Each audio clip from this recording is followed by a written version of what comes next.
우리 다 같이 한번 옆에 분들하고 다시 한번 인사하시죠. 사랑합니다. 축복합니다. 한 주간 동안 얼마나 보고 싶으셨어요? 한 번 더 인사하실까요? 정말 보고 싶었습니다. 제가 새벽마다 그렇게 하니까 좀 쑥스럽지만 너무 좋더라고요. 우리 그리스도인이 이 땅에 살면서 할 수 있는 일이 있다면 마음껏 사랑하고 마음껏 후회 없이 축복해 주는 게 우리의 일인 것 같습니다. 그렇게 한평생 살아가시고 또 만날 때마다 전화하실 때마다 사랑합니다. 축복합니다. 그렇게 인사하시는 저와 여러분 됐으면 좋겠습니다. 저는 오늘 에베소서 1장 3절로 6절 말씀을 통해서 그리스도 안에 있는 사람들, 그리스도 안에 있는 사람들이란 제목으로 같이 은혜 받기를 원합니다. 여러분, 이런 인상적인 예화가 있습니다. 어떤 회사에서 직원을 고용하기 위해서 필기시험으로 냈던 문제예요. 이런 거예요. 당신은 거센 폭풍우가 몰아치는 밤길에 지금 운전을 하고 있습니다. 그런데 마침 그 버스 정류장을 지나가는데 그곳에 세 사람이 버스를 타려고 기다리고 있다는 거죠. 한 분은 정말 몸이 아파서 힘들어하고 계시는 할머니, 또 한 분은 당신의 생명을 구한 정말 귀한 의사분, 또 한 분은 이제 당신이 그토록 꿈꾸며 그려왔던, 만나고 싶었던, 꿈에 그리던 이상형. 근데 당신은 딱 한 명만 차에 태울 수 있습니다. 누구를 태우시겠습니까? 선택하시고 설명해 보세요. 이런 문제였어요. 여러분이라면 누구를 선택하고 싶으세요?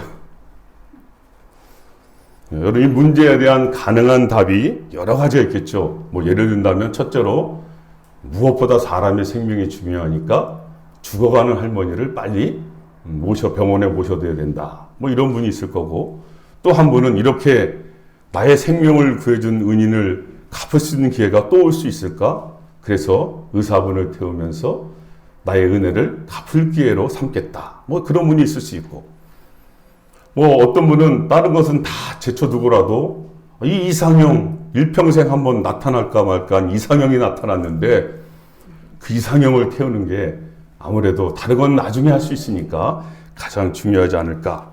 여러 가지 답안을 그렇게 줄 수 있겠죠. 그 밖에도 자기 생각이 다 다르니까 자기 생각에 맞는 답을 내놓았겠죠.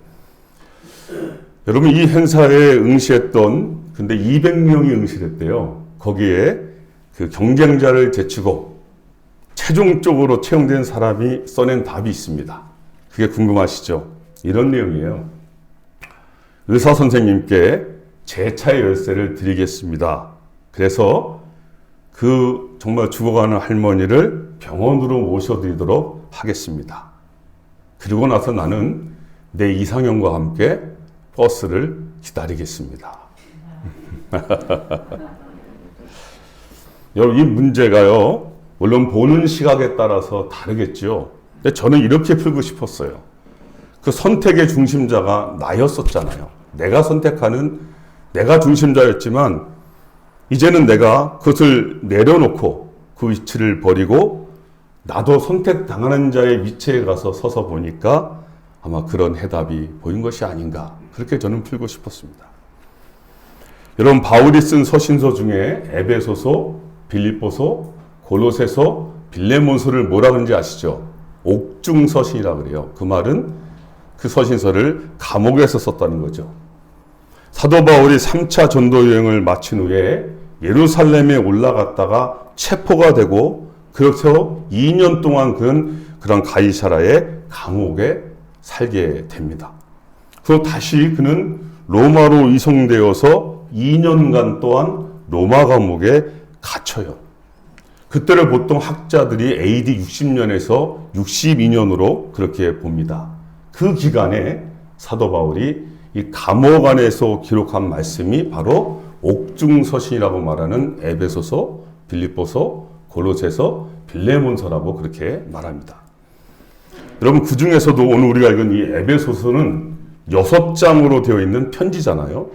우리가 마음만 먹으면 금방 30분 안에도 읽을 수 있는 그런 말씀이에요. 특별히 이 에베소서는 기타 다른 서신도들처럼 교회에 문제가 있어서 보낸 편지가 아닙니다. 어떻게 하나님의 나라가 이 땅 가운데 세워져 가는지를 보여주고 싶었던 거예요. 어떻게 하나님의 그 놀라운 구원의 비밀이 교회를 통해서, 하나님이 세우신 교회를 통해서 풀려져 가는지를 보여주기 위해서 기록한 말씀이 바로 에베소서예요. 그러니까 얼마나 귀중합니까? 보아 중에 보아죠. 그래서 저는 오늘 개인적으로 저는 로마서와 갈라디아서를 통해서 여러분들이 복음의 진수를 맛봐야 한다면 이 에베소서를 통해서는 두 가지를 여러분이 봐야 합니다. 앞부분에서는 그리스도인으로서의 뿌리를 확고하게 다지는 시간을 가져야 되고, 이 에베소서의 뒷부분을 통해서는 이제 그리스도인으로서 진짜 교회로서 어떻게 이 땅에서 승리하며 살 것인가를 배우는 것이 너무나 중요하다는 거죠. 여러분, 그래서 오늘 우리는 가장 기본이 되는 우리 기독교의 가장 핵심이라고 할 수 있는 택하심, 오늘 택한다 그러잖아요. 택하심. 오늘 제목으로 말한다면 다른 말로 그리스도 안에 있는 사람들 이란 제목으로 오늘 본문을 통해서 조금만 다뤄보도록 하겠습니다. 우리 3절 말씀 같이 한번 합독하도록 하겠습니다. 에베소서 1장 3절 말씀을 같이 한 음성을 모아 합독합니다. 시작. 찬송하리로다. 하나님 곧 우리 주 예수 그리스도의 아버지께서 그리스도 안에서 모든 신령한 복을 우리에게 주시되. 아멘. 여러분, 이 3절의 첫 시작이 어떻게 시작하고 있죠? 찬송하리로다. 찬송하리로다.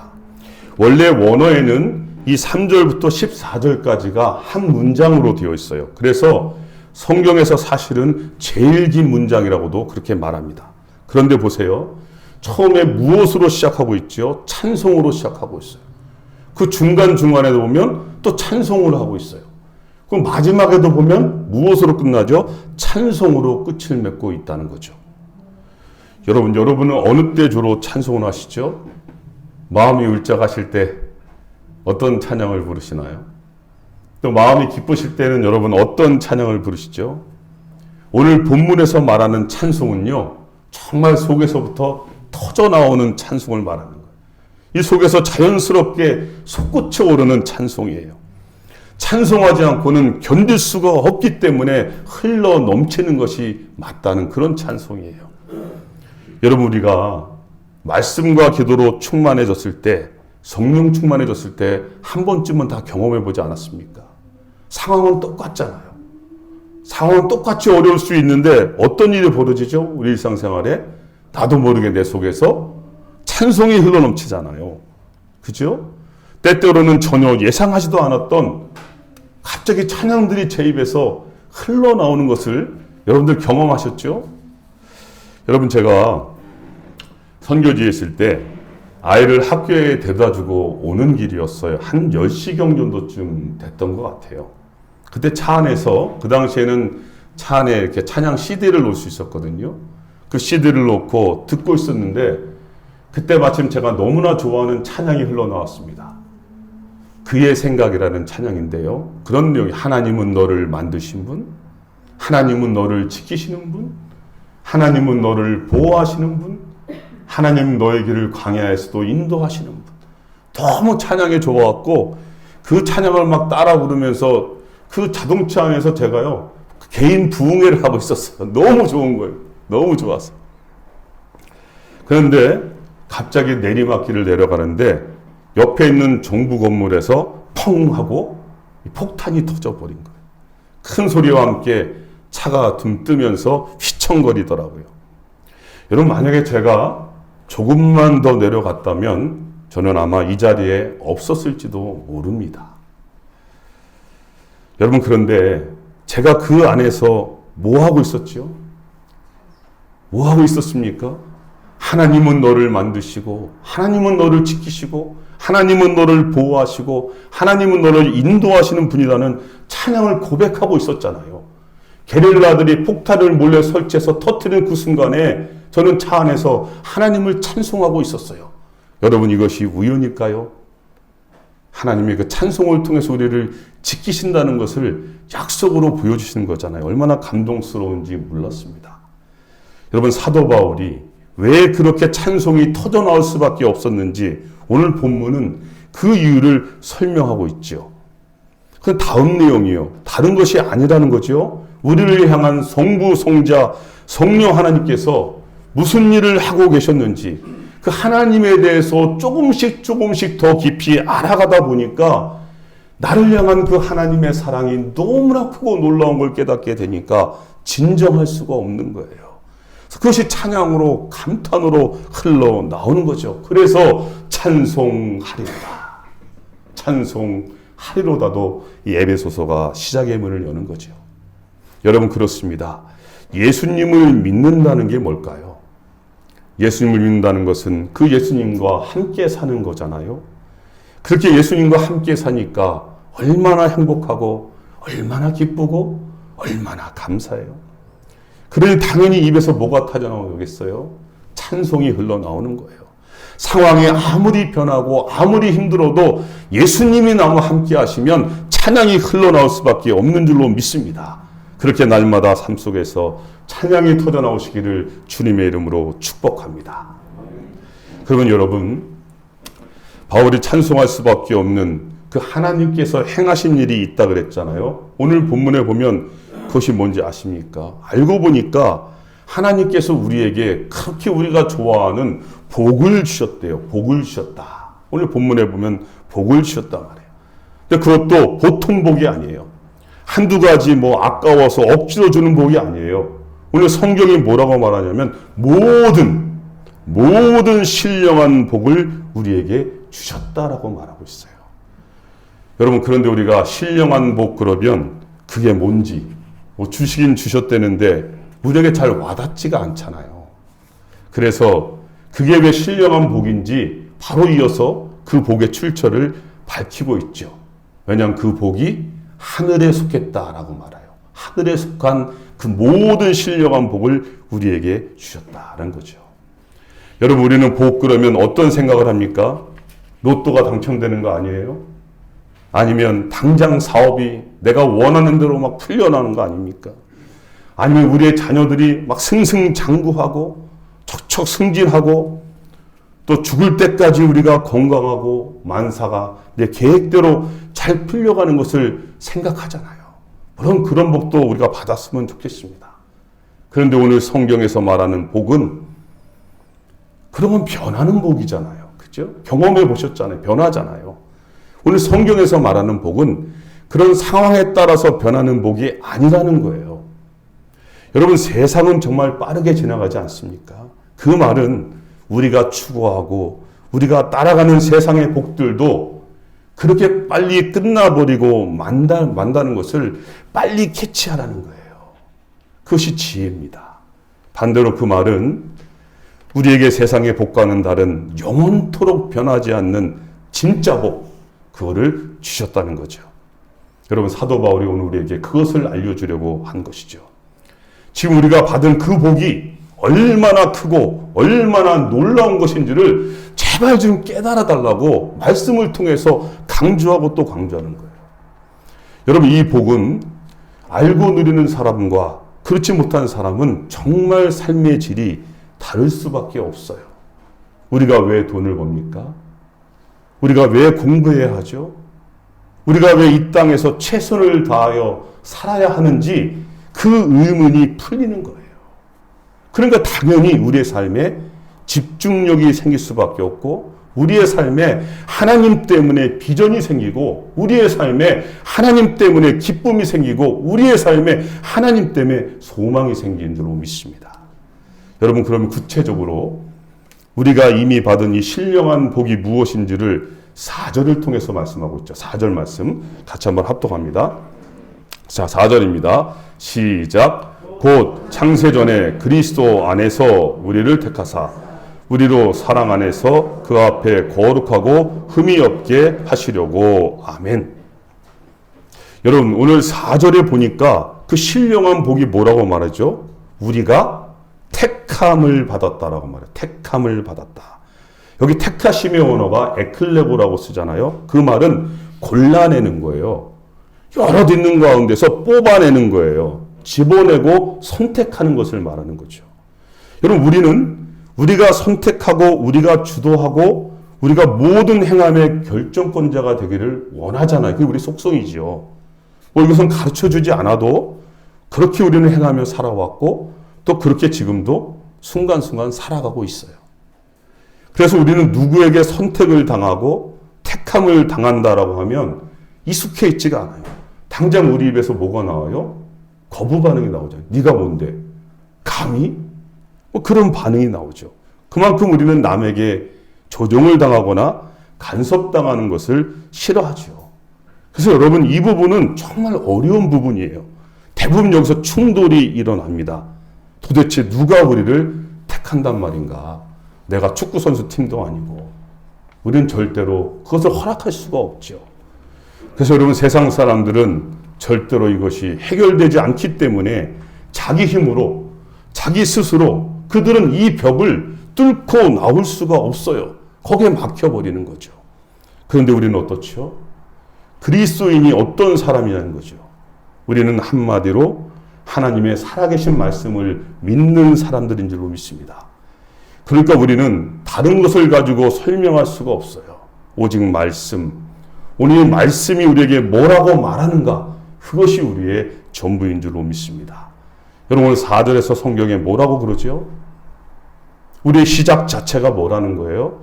하나님은 창조주이시고 우리는 아파르라 그러죠. 티끌 먼지로 성경을 시작하고 있어요. 그분이 우리를 만드셨다는 거죠.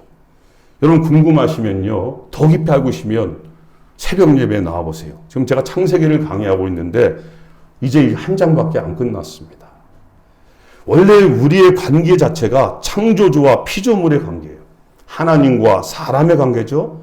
로마서로 들어가 보면 더 알기 쉽게 설명해서 토기장이와 진흙의 관계로 설명하고 있어요. 성경의 첫 번째 책에서 시작이 어떻게 시작합니까? 태초에 하나님이 천지를 창조하시니라. 한번 따라해 보실래요? 태초에 하나님이 천지를 창조하시니라. 여러분, 이것이 믿어지는 사람이 그리스도인이에요. 여러분, 믿으십니까? 너무 작은 것 같아요. 믿으십니까? 이것이 믿어지는 사람이 그리스도인이에요. 세상은요, 죽었다 깨어나도 이 사실이 믿어질 수가 없어요. 말도 안 되는 거죠. 그래서 끊임없이 내 인생의 주인이 내가 될 수밖에 없어요. 그냥 내가 선택하고 내가 결정해야만 진짜라는 거죠.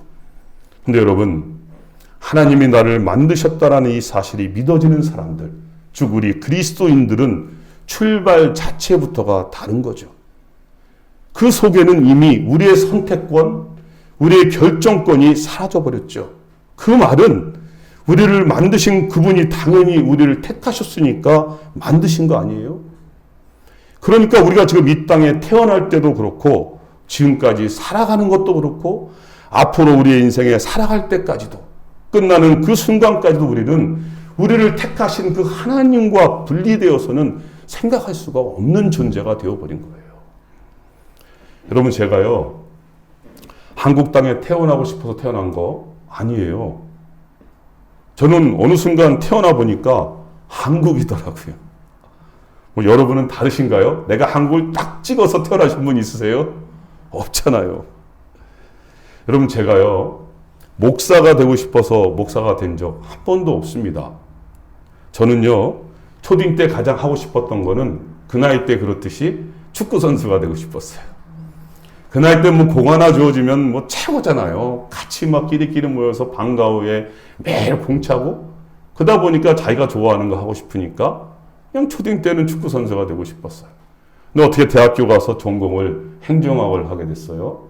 그러다 보니까 행정학을 하게 되면요, 우리가 가지는 목표는 거의 비슷해요. 공무원 되는 거예요. 그래서 그 당시에는 지금처럼 공무원이 고시 수준이 아니었으니까 한 번 정도 떨어지면 누구나 다 들어갈 수 있으니까 그냥 공무원 돼서 교회 열심히 섬기고, 사실 저는 장로님이 되고 싶었어요. 저희 아버지가 장로님이신데 너무 보기 좋은 거예요. 저도 장로님 되면 좋겠다. 저는 그런 생각을 했거든요. 그런데 하나님이, 저를 만드신 하나님이 저를 목사로 또 선교사로 그렇게 부르셨어요. 그럼 어떡합니까? 이건 뭐 제가 거절하고 말고 할 성격의 문제가 아니잖아요. 그분의 임재 앞에서, 그분의 부르심 앞에서 압도당할 수밖에 없는 거예요. 아니, 어떻게 지음받은 자가 제가 거절한다고 거절이 되겠어요? 그래서 저는 가끔 어쩌다 한번 그런 생각을 해본 적이 있어요. 내가 지금이라도 하나님께서 이 일을 그만두게 하시면 나는 뭐하고 살까? 근데 제가 아무리 봐도 저는 재주가 없어요. 저는 재주가 없더라고요. 할 게 없어요. 교회가 저의 놀이터였고, 저의 삶이었고, 저의 전부였던 것 같아요.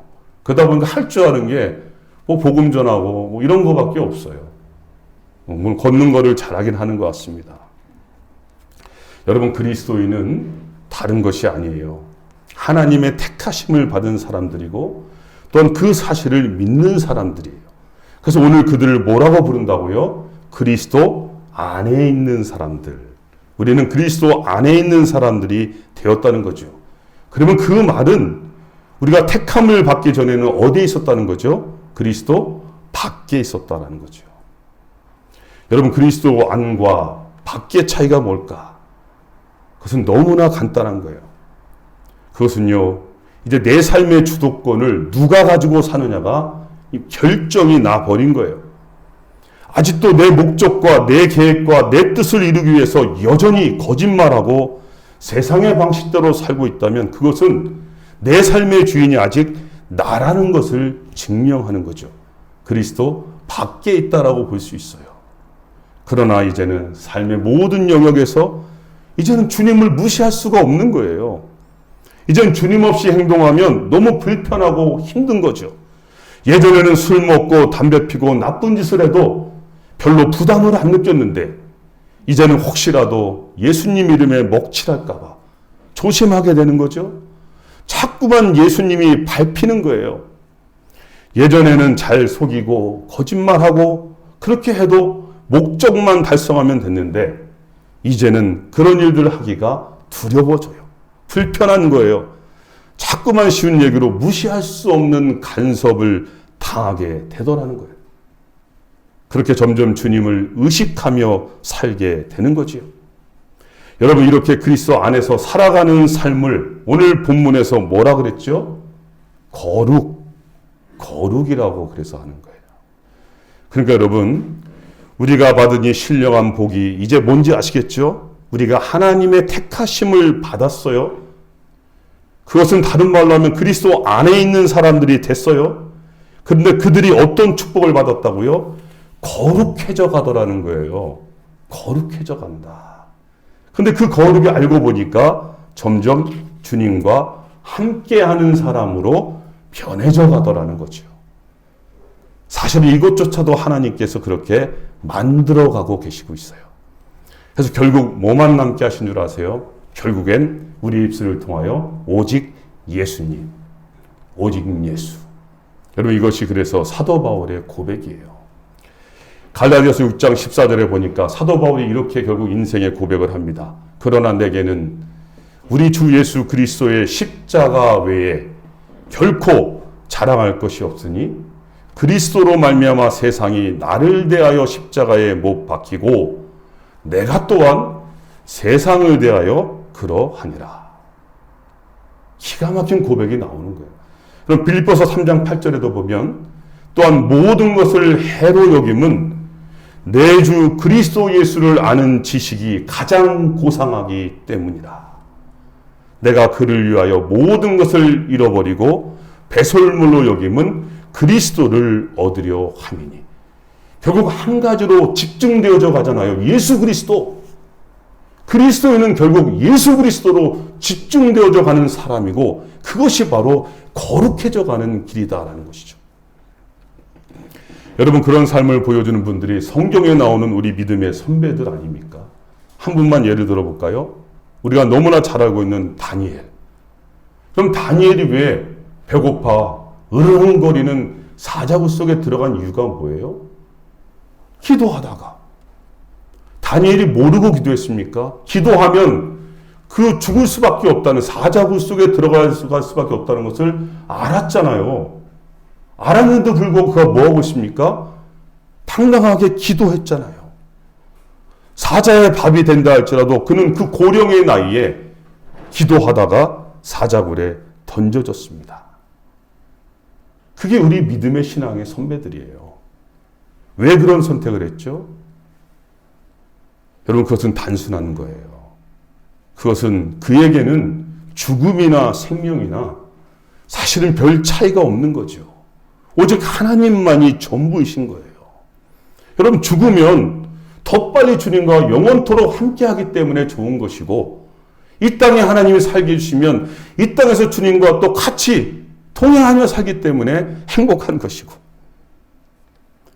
그래서 그는 감사밖에 할 것이 없는 거죠. 그래서 여러분, 다니엘서를 보면 감사하며 기도하였더라요. 혹시 우리 가운데 고통을 당하거나 어려움 가운데 있는 분 계십니까? 제가 지름길 하나 알려드릴까요? 감사해요. 여러분이 감사하는 순간 여러분의 그 문제 가운데 역사하시는 하나님의 능력을 분명히 보게 되실 거예요. 감사는요, 역경을 통과하는 지름길이에요. 그만큼 어쩌면 어려운지도 모르겠습니다. 여러분, 그렇습니다. 지금 우리가 그리스도 안에 있는가, 밖에 있는가, 그것을 빨리 분별하는 영적 분별력을 가지는 것이 너무나 중요하죠. 여러분, 제가 무구라고 하는 지역에 복음을 전하러 들어갔습니다. 말씀드린 대로 그 당시에는 게릴라들이 국토의 3분의 1을 장악하고 있었기 때문에 그곳에 복음을 들고 들어갔을 때 어떤 위험이 닥칠지는 아무도 모르는 상황이었어요. 그 무구라는 지역에 복음을 들고 들어가는데 혹시 제가 변할까봐 그런 고백을 하나님 앞에 했어요. 하나님, 제가 마음이 또 흔들리고 변할 수 있으니까 만나는 사람들 누구에게든지 그들에게 예수님을 믿으라고 전하겠습니다. 그렇게 고백을 하고 들어갔어요. 그렇게 해서 복음을 들고 들어가다 보니까 놀라운 것은 그 땅에 예수님을 들어보지 못한 사람들이 얼마나 많은지 모르겠어요. 그래서 만나는 사람마다 예수고 바레바 순누보요? 예수님에 대해서 들어보셨습니까?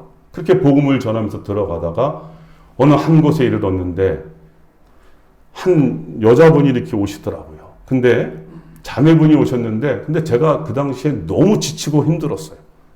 옷 한 벌 입고 또 네팔 복장을 제가 하고 다녔습니다. 그 당시에. 그러니까 누가 봐도 저는 외국인이 아니라 현지인처럼 보였을 거예요. 우리나라에서 본다면 거지라고 부를 그런 차림인 것 같아요. 또 그런 차림을 하고 어떻든 복음을 전하러 들어가다가 너무 힘들고 지쳐서 입이 안 떨어질 정도까지 됐어요. 그런데 한 분이 오시잖아요. 사실은 그냥 지나치고 싶었습니다. 그런데 하나님 앞에 서원한 게 있잖아요. 고백한 게 있잖아요. 한 사람도 변함없이 예수님을 전하겠다고. 그래서 그냥 어쩌면 이런 마음을 가지면 안 되지만 그냥 지나가기를 바라는 마음으로 예수고 바레마 순누보요? 예수님에 대해서 들어보셨습니까? 예수고 바레마 순누 이차처? 예수님에 대해서 듣기를 원하십니까? 그냥 한마디만 하고 딱 지나가려고 하는데 그분이 반응이 너무 좋은 거예요. 나는 힘들어 죽겠는데 그냥 가고 싶었는데 이분이 그냥 아니라고 자기만 듣고 싶지 않고 자기 집으로 가자. 남편도 있고 자녀도 있고 주위에 있는 사람들도 불러 모으겠다는 거예요. 전혀 뜻하지 않았던 일이 발생한 거예요. 그래서 그 집에 가서요, 정말 많은 사람들이 모였습니다. 예수님에 대해서 복음을 전하는데 완전히 옥토밭이었어요. 한 번도 들어본 적이 없는 분들이에요. 그 복음을 전하니까 다 그분들이 예수님을 영접하고 이제 어떻게 해야 되냐 그래갖고 그곳에 예배까지 드릴 수 있도록 예배 드리는 걸 다 가르쳐줬어요. 여러분, 그러고 나니까요, 언제 힘들었냐는 듯이 하늘 날아갈 것 같아요. 너무 기쁘고 너무 즐거운 거예요. 기쁨으로 또 이렇게 가다 보니까 또 좀 가면 한 두세 시간 걸으면 또 지치거든요. 근데 마침 그 앞에 전설의 고향에 나올 법한 정말 허름한, 그 깊은 산 속에 네팔 사람들이 전통적으로 먹는 찌아라 그러는 차를 파는 곳이 있더라고요. 너무 갈증이 나고 힘드니까 그곳에 가서 그것을 딱 마시려고 하는데 순간에 제 옆으로 20-30명이 되는 게릴라들이 저를 붙잡았습니다. 그들에게 붙잡혔어요. 그리고 그들이 이제 저를 앉혀놓고 총을 끄게 되더라고요. 그러면서 저에게 신문을 하더라고요. 띠므로 나와 함께요. 너 이름이 뭐냐? 여러분 그때 제가 어떤 마음이 있었냐면 죽더라도 나는 그냥 현지인으로 죽겠다. 또 겉으로 봤을 때는 제가 티벳 몽골리안 계통이랑 똑같이 생겼기 때문에 네팔의 부족 중에 그런 부족이 있어요. 똑같이 생겼어요. 그래서 띠무로 나암기요. 이름이 뭐냐 그래서 나뿌렘 따망이다. 따망 부족이 저희랑 비슷하거든요. 다 속아 넘어가요. 그렇게 아는 거예요. 깨꼴락이 야우르베 그렇죠? 여기 왜 왔냐고 물어보더라고요. 그래서 나 예수 꼴락이 왔다. 나 예수님을 전하기 위해서 왔다. 그랬더니 그들이 이제 총을 들이대면서 너 죽이겠다. 너 오늘 죽는다. 마르네추 이렇게 얘기하더라고요. 여러분 죽음의 현장에 제가 갇혔습니다. 예, 제가 어떻게 했을까요? 내가 외국 사람이라고 돈 줄 테니까 살려달라고 애걸복걸 했겠습니까? 어떻게 했을까요? 그때요. 성령님께서 저의 마음에 저는 참 소심하고 겁이 많은 사람인데 성령님께서 저의 마음에 강함을 주시고 담대함을 주시고 말할 거를 생각나게 하시더라고요. 그래서 뭐라고 말했냐면 나 오늘 죽어도 좋다. 나 오늘 죽으면 천국 간다. 죽여라. 여러분 살려다라고 말한 게 아니라 나 죽여라고 그렇게 말했대요. 그리고 눈을 감았어요. 감았습니다. 근데 제가 여기 서 있는 거 보니까 어떻게 되는지 아시겠죠? 그러고 나서 저는요, 제 인생에 정말 최고의 말을 들었어요. 그들이 다시 치면서 제 눈을 뜨라 그러고 한 말이 뭔지 아세요? 띠미 어썰만 제졌더이 데킨처 그렇게 얘기하더라고요.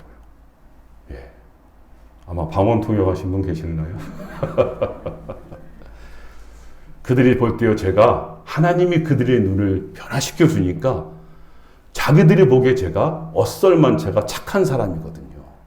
자기들이 보기에 제가 착한 사람 같이 보인다는 거예요. 그러면서 가라고 한 사람을 붙여주면서 보통 짭새라 그러죠. 붙여주면서 자기들이 거기에 탄로날까봐 가라 그러더라고요. 그래서 기적적으로 제가요 그 위험 속에서 어썰만체 착한 사람처럼, 여러분 착한 사람이 이런 얼굴이에요. 예, 제가 좀 이렇게 무섭게 보이기도 하고 그러지만, 예, 착한 사람이 됩니다.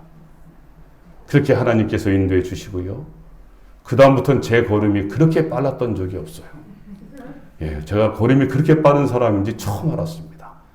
꼭대기 정상까지 또 며칠을 걸어가서 거기에 하나님께서 헬리콥터를 준비시켜 주시고 헬리콥터 탈 돈이 없다 보니까 어떻게 무임으로 승차했는데 마침 옆에 사람이 돈을 이만큼 꺼내더라고요. 이렇게 여럿이 동그랗게 앉아있는데 그래서 제발 좀 빌려달라. 그래서 내리면 주겠다. 그렇게 해서 결국 내려와서 하나님 은혜 가운데 이렇게 살아 돌아왔습니다. 여러분 그리스도인은 다른 거 아니죠? 그리스도인이 그런 사람들이에요. 어떠한 상황과 위험이 생겨도 하나님이 우리를 지키시고 보호하는 사람인 줄로 믿습니다. 그 약속이 있기 때문에 하나님이 우리를 그리스도인으로 불러주신 거죠. 그 하나님이 우리를 만들어 가시는 거예요. 여러분 어쩌면 우리 삶에 고난이 있고 저도 제가 원치 않은 죽음의 상황에 닥쳤잖아요. 아픔이 있고 또 시련이 있고 왜 찾아온다고요? 그것이 우리에게 하나님께서 그것을 통해서 우리를 만들어 가고 싶은 거예요. 더 하나님과 친밀한 사람으로 또 하나님만을 의지하는 사람으로 오직 예수의 사람으로 만들어가고 싶은 거 아니겠어요? 그래서 그런 것도 오는 거니까 어떻게 이기시라고요? 감사. 감사로 이기면 승리하게 될 줄로 믿습니다. 말씀을 맺어보시죠. 여러분 더 다루지 못해 아쉽습니다. 영원토록 변하지 않는 하늘에 속한 신령한 복이 오늘 본문에 계속 나오고 있잖아요. 이제 마지막으로 5절 말씀 한번 봅시다. 5절입니다. 예, 1장 5절 말씀 시작. 그 기쁘신 뜻대로 우리를 예정하사 예수 그리스도로 말미암아 자기의 아들들이 되게 하셨으니 아멘. 여러분 우리가 받은 신령한 복이 오늘 뭐라고 구체적으로 말하냐면 자기의 아들들이 되게 하셨다. 여러분 자기가 누굽니까? 하나님 아버지시잖아요. 그죠? 그러니까 우리에게 대박 사건이 벌어진 거예요. 여러분 우리가 종으로 로봇으로 노예로 택함을 받은 것이 아니라는 거예요. 우리를 택하신 하나님이 그리스도 안에 있는 우리들을 뭐라고 부른다고요? 어떤 축복을 주셨다고요? 그 예수님 때문에 예수님을 믿음으로 말미암아 하나님의 자녀, 하나님의 아들, 하나님의 딸이 되게 하셨다는 것입니다. 여러분, 이거보다 더 큰 축복이 어디 있어요? 한번 옆에 분하고 인사하십시다. 정말 최고의 축복을 받으셨습니다.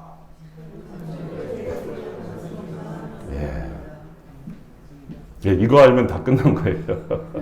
다 끝난 거예요. 여러분, 제가 강조하지만 우리가 하나님의 아들, 딸이 되었다고 하는 것은 우리의 감정의 높낮이에 따라서 변할 수 있는 게 아닙니다. 우리의 행동에 의해서 이 결정이 번복되어질 수 있는 상황은 더더욱 아니에요. 왜냐하면 예수 그리스도의 십자가의 보혈, 그 완전하신 사랑은 그렇게 고귀하고 깊고 넓기 때문이에요. 그러므로 우리가 그리스도인이 되었다고 하는 것은 하나님의 택하심을 받았다는 것이고, 그 말은 우리가 이제 그리스도 예수 안에 있는 사람들이라는 것이고, 그것은 더 나아가서 우리가 그 예수 그리스도로 인하여 하나님의 자녀가 되었다는, 그 누구도 바꿀 수도 변경할 수도 끊을 수도 없는 이 어마어마한 사건이 우리에게 벌어진 거예요. 그런 여러분, 이 사실을 진짜로 아는 사람이 가만히 있으면 좀 비정상 아닌가요? 저도 오늘 여러분이 이 말씀으로 확신을 가졌다면 너무 좋고 너무 감사하지 않으세요? 너무 기뻐서 어쩔 줄 모르는 거 아니에요? 그래서 뭐 하고 있는 거죠? 다시 처음으로 돌아갈 수밖에 없지요. 찬송하리로다. 찬송하리로다. 그렇게 여러분, 한 주간, 아니 우리의 일평생 남은 삶, 그 은혜의 감격을 찬송으로 보답하며 살아가는 천국 백성들이 다 되시기를 주님의 이름으로 축복합니다. 네, 기도하시겠습니다. 하나님, 너무너무 감사합니다. 그리고 하나님, 감격스럽습니다. 아니, 저희가 어떻게 온 세상 만물을 창조하시고 다스리시는 그 하나님 아버지의 자녀가 될 수 있습니까? 어떻게 우리가 그 예수 그리스도의 십자가의 보혈의 은혜와 사랑을 누릴 수 있는 자가 될 수 있습니까? 하나님, 그 사랑을 생각하면 정말 우리의 입술에서는 날마다 찬송하지 않고는 견딜 수가 없는 줄로 믿습니다. 하나님, 우리의 일평생 또 이번 한 주간 살아가는 동안에 마음껏 주님께 찬송으로 고백하며 영광 올려드리는 우리 모두의 삶이 되게 하여 주시옵소서. 감사하며 예수님의 이름으로 기도드리옵나이다. 아멘. 예, 우리 다 같이 이제 찬송가 210장 합창하시고 축도하심으로 예배를 마치겠습니다. 210장입니다.